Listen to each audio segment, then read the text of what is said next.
ये जीवन भगवान के लिए है। भगवान कलयुग में कैसे मिलेंगे, इसके लिए उपाय क्या है? इसके लिए सबसे अच्छा उपाय एक ग्रंथ होना चाहिए और एक संत होना चाहिए। ग्रंथ और संत, इन दोनों की शरणागति हमने अगर स्वीकार कर ली तो भगवान अवश्य मिलेंगे। ऐसी बात नहीं है कि कलयुग में भगवान किसी को मिले ही नहीं। उदाहरण है, बहुत उदाहरण है। तो मिले कैसे हैं? जिन महापुरुषों को भगवान मिले हैं, जिन भक्तों को कलिकाल में भगवान मिले हैं, मैं ना तो त्रेता की बात कर रहा हूं, न मैं द्वापर की बात कर रहा हूं, न सतयुग की, मैं तो कलयुग की बात कर रहा हूं। कलयुग में ऐसे बहुत प्रमाण हैं कि कलिकाल में भक्तों को भगवान मिले, लेकिन मिले कैसे? उन्होंने एक ग्रंथ की शरण ली और एक संत की शरण ली। और आप सभी भाग्यवानों को बोलो, संत और ग्रंथ दोनों ही मिल गए कि नहीं मिल गए? ये सामने ग्रंथ रखा हुआ है और इस ग्रंथ की व्याख्या एक संत कर रहा है। दोनों ही आपको मिल गए। विश्वास करना पड़ेगा, आपकी व्यथा दूर होगी और भगवान कहीं ना कहीं किसी रूप में आपको अनुभव हो जाएगा कि हाँ, भगवान मुझे मिल गए। जैसे बाहरी ढंग से हम देखते हैं कि साधनों के प्रति बड़ा आकर्षण रहता है ना। आप आंख खोल करके जब देखेंगे तो आपको किसी का मकान दिखाई देगा तो आपके मन में ये होगा कि ऐसा मेरा भी मकान बन जाए। क्यों भाई? और आंख बंद कर लोगे तब आपको कुछ दिखाई नहीं देगा। आप आंख बंद कर लोगे तो आपको सबसे पहले तो ये अनुभव होगा कि मेरा शरीर रेस्ट कर रहा है। क्यों भाई? क्या कर रहा है? आंख बंद करिए तो ये महसूस होगा कि इस समय अब मेरा शरीर थोड़ा सा रेस्ट कर रहा है। जब आप थोड़ा सा ध्यान करेंगे तो आपको ये विश्वास हो जाएगा कि हमारा शरीर जो है साधना में चला गया। बोलो भाई, थोड़ा सा आप जरा गहराई में जाएंगे आंख बंद करके और ध्यान करेंगे तो आपको क्या महसूस होगा? बोलो, हमारा शरीर साधना में चला गया। जब आप आंख खोलेंगे तो फिर यही संसार दिखाई देगा। लेकिन आप कह सकते हो, महाराज बिना आंख खोले हमारा काम नहीं चलेगा, क्योंकि अंधा व्यक्ति भी होता है, वो भी लाठी का सहारा लेकर के आगे बढ़ता है। क्यों भाई? जिसकी हमेशा हमेशा के लिए आंख बंद हो गई, वो भी लाठी का सहारा लेकर के आगे आगे बढ़ता है और कुछ करने की कोशिश करता है। महाराज, हम तो आंख वाले हैं, हमें तो आगे देखना भी पड़ेगा, बढ़ना पड़ेगा, काम करना पड़ेगा, तब हमारा परिवार चलेगा। हम इसका विरोध नहीं कर रहे हैं। आपको सब कुछ करना है, जो दायित्व आपको मिले हैं उनका निर्वहन आपको करना है।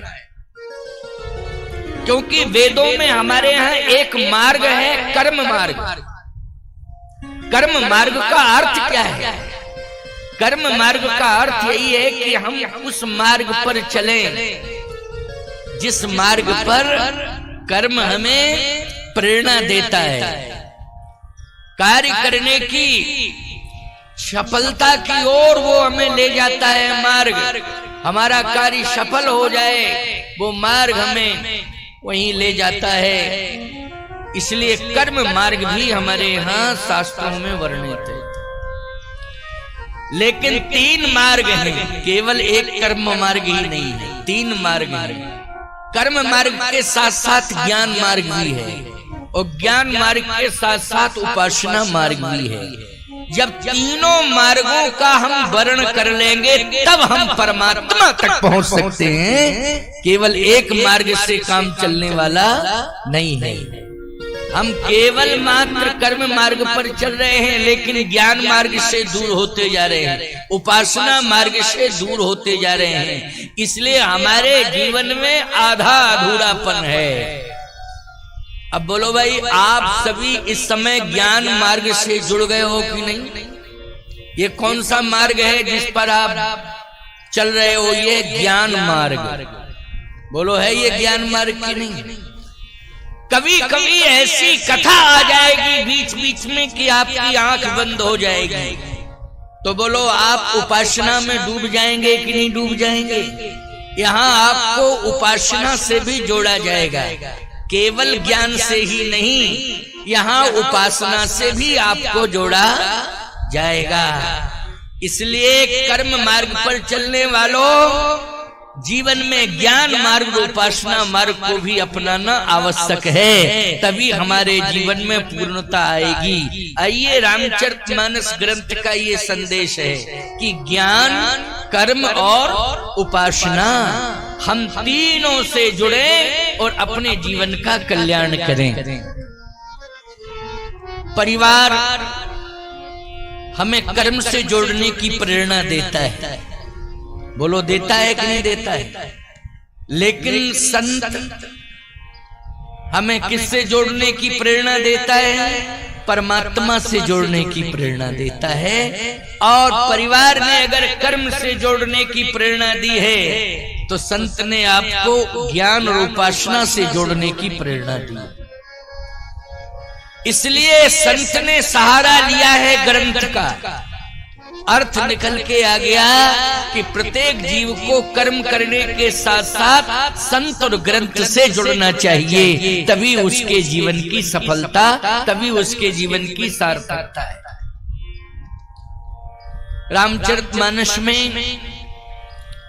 बालकांड का एक प्रसिद्ध प्रसंग है, उसको सुनिए।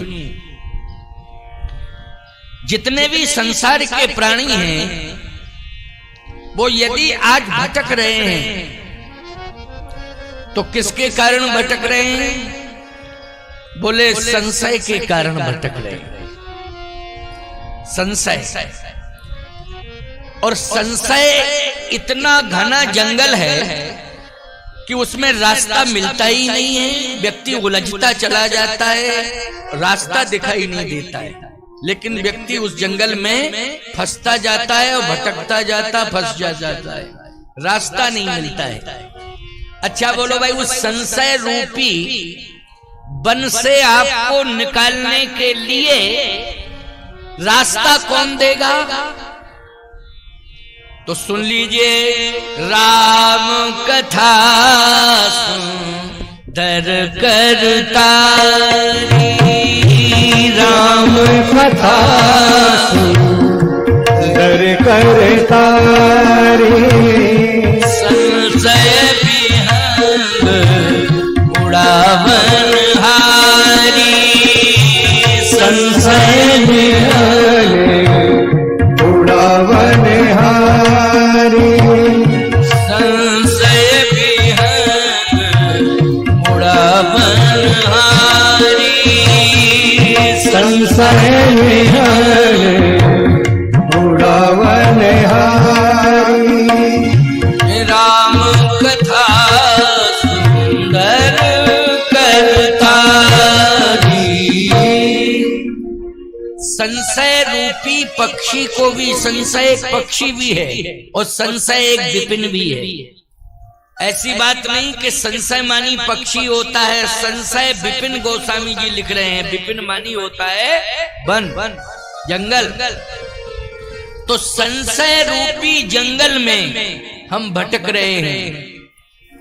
और संशय रूपी जंगल में हमको डालियों पर बैठा हुआ एक संशय रूपी पक्षी, जिस डाली की ओर हम देख रहे हैं वहां हमें कौन बैठा दिखाई दे रहा है? संशय रूपी पक्षी हर डाली पर बैठा हुआ है। अब संशय रूपी पक्षी, उसको हम देख रहे हैं, अब उसको देख रहे हैं, उसकी उसी के चक्कर में फंसते जा रहे हैं। राम कथा संशय की निवृत्ति के लिए है। संशय जितने भी प्रकार के होंगे वो राम कथा के ज्ञान से दूर हो जाएंगे। एक संशय में दूर करने जा रहा हूं, जो सबसे बड़ा संशय है। क्या? सबसे बड़ा संशय हमारे जीवन में यह है कि हम किसी पर भरोसा नहीं कर रहे हैं। क्यों भाई? क्यों नहीं कर रहे हैं विश्वास, भरोसा क्यों नहीं कर रहे हैं? इसलिए कि हमारा मन पवित्र नहीं है। हमारा मन कैसा है? अपवित्र है, मैला है। इसलिए हम किसी पर विश्वास नहीं कर रहे हैं। याद रखना। आप कहोगे महाराज संसार धोखेबाजों का है, इसलिए हम धोखेबाजों पर विश्वास नहीं करेंगे। मैं एक बात कहना चाहता हूं, संसार में सब धोखेबाजी रहते हैं, कोई अच्छा है ही नहीं। तो इसका मतलब है तुम ही अच्छे हो, बाकी सब बेकार हैं।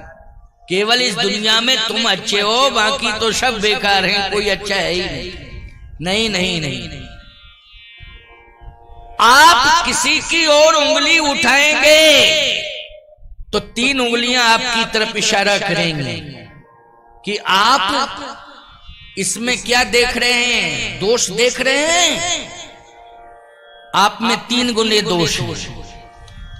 क्यों भाई? 3 उंगलियां ऐसे करोगे तो ये उंगलियां किधर आएंगी? बोलो। 3 हमारी तरफ, एक उसकी तरफ और 3 हमारी तरफ। तो इसका अर्थ क्या हुआ? बोलो भाई, समझ में बात आती जा रही है कि नहीं?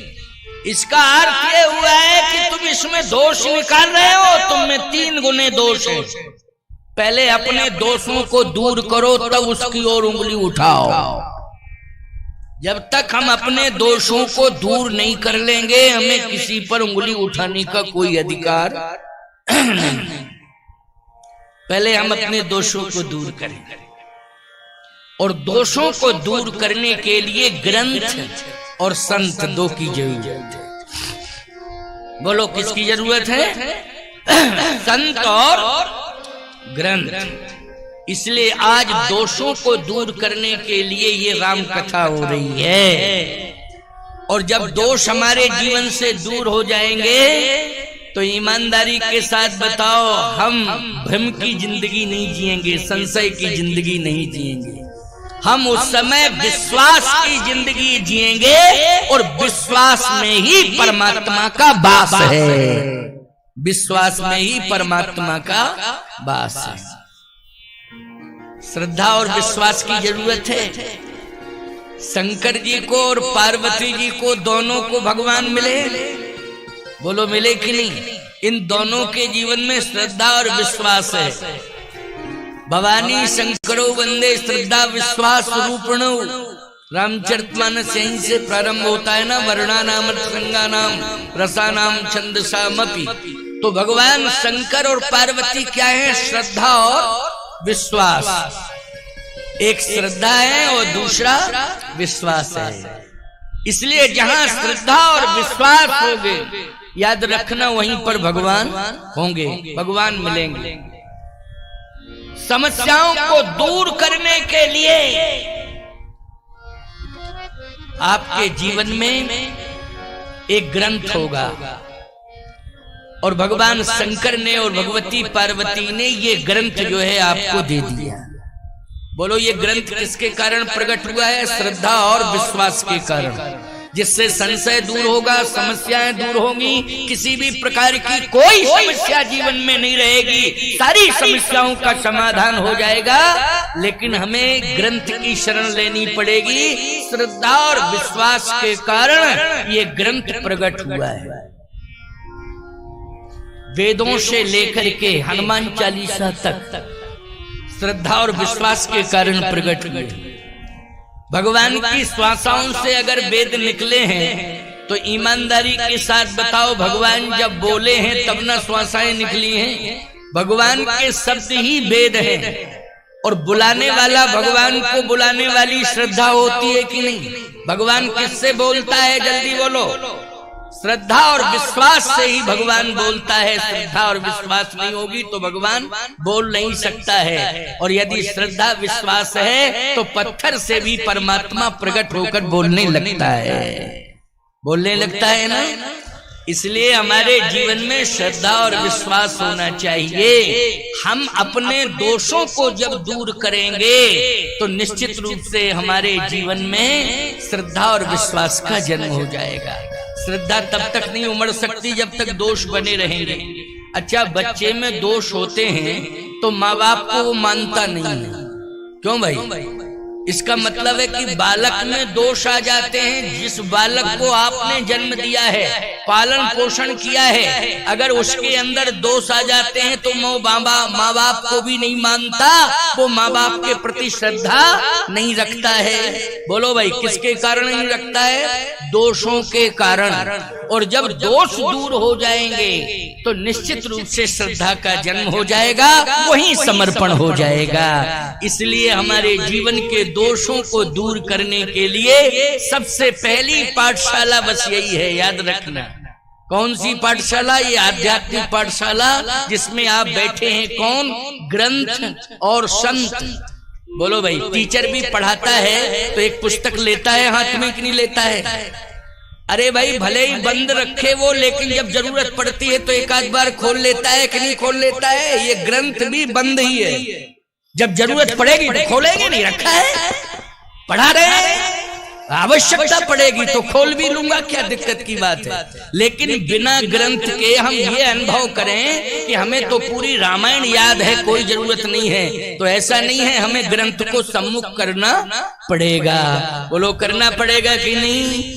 याद रखना, जब अदालत में बहस होती है तो वकील के हाथ में कानून की किताब होती है। बोलो, होती है कि नहीं होती है? कानून की किताब होती है। और जब जज मानने के लिए तैयार नहीं होता है तो वो किताब पेश कर देता है, सर पढ़ लीजिए। बोलो, कहता है कि नहीं? सर एक बार थोड़ा पढ़ लीजिए। बोलो, पढ़ना पड़ता है कि नहीं? और मानना पड़ता है कि नहीं? संविधान को मानना ही पड़ेगा। याद रखना, ये आध्यात्मिक संविधान है, हमारे सामने रखा हुआ है। हमारे दोषों को दूर करने के लिए सबसे बड़ा संविधान है और इसकी व्याख्या हो रही है, आप सुनिए। श्रद्धा और विश्वास की जरूरत है, संशय दूर हो जाएगा।